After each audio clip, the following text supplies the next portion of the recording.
you looking for feed? I mean, in terms of summer, I mean, personally, I do a lot. I would prefer to find something subalpine and up into alpine. If I can find something at the high elevation, it's just going to be and not all high elevation is wet, but a lot of high elevation is wet, right? So there's Sure.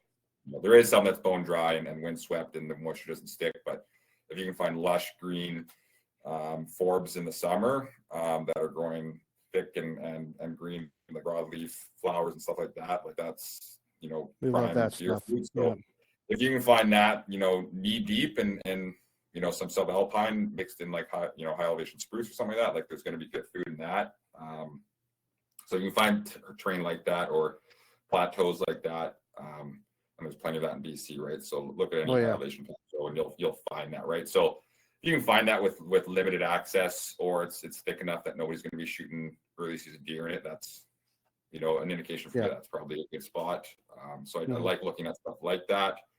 I don't limit myself to stuff like that, but if you can find some high elevation, like great groceries in the summer, then that's great. And then where am I going to find them in the winter, or sorry, in the fall, late season? That's kind of what I'm trying to do, is attack them in the November rut and figure out where they can winter.